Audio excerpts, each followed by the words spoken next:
এটা মাথার গুলা ভাঙছে, আপনারা কি এটার পক্ষে আসছিলেন? আমি আসছিলাম। ভাঙ ইচ্ছা মতো ভাঙ।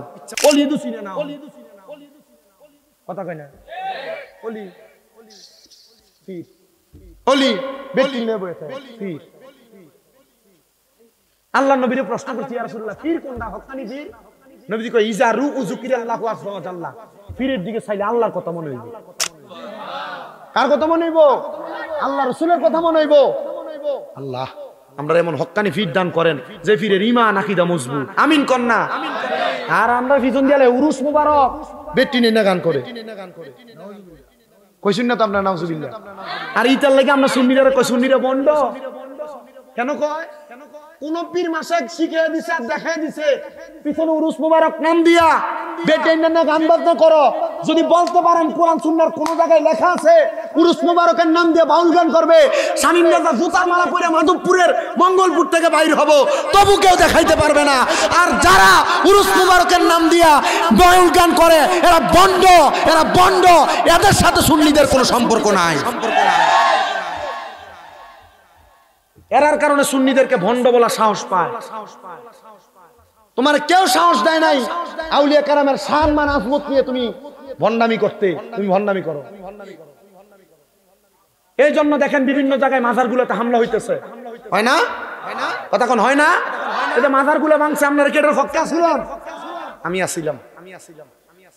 বলে হুজুর এটা কি কইলেন? সবাই মাজার ভাঙে, আমরা দৃষ্টিটা দিতেছি কেন মাজার ভাঙে?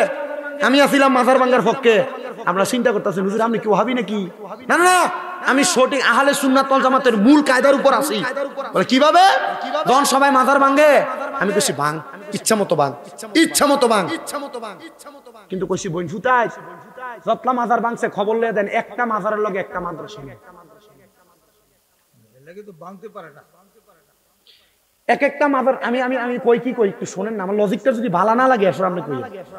এক একটা মাজার যতলা মাজার ভাঙছে একটা মাজারের লগে মাদ্রাসা নাই। কেন? এই মাজারের খাদেম সাহেবরা এই যে গরু আইছে, ছাগলটি আইছে, তেহাডি আইছে, এই যে নিজের পকেটটা গরম করছে।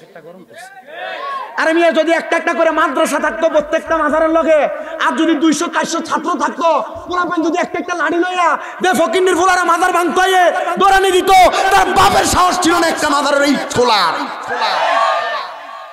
মানে আমরা তো মাদ্রাসা করছি নিজের পকেট গরম করছি।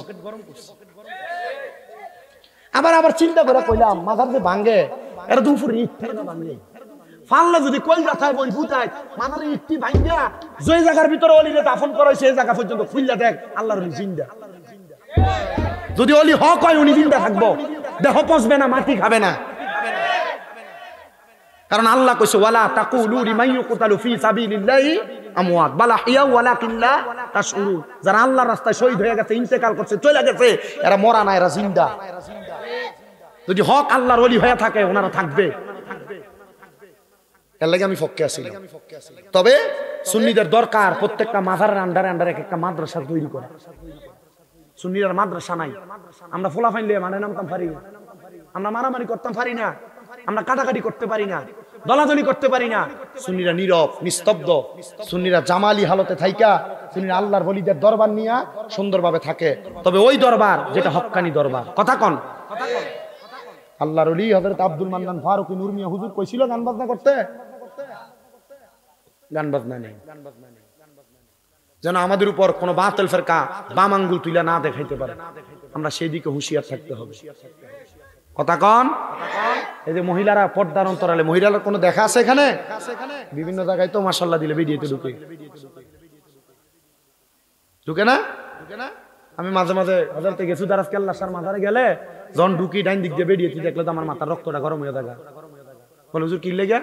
যখন কোনো খারিজি বাতিল ফেরকা ঢুকবো ঢুকে ওই যে দেখছেন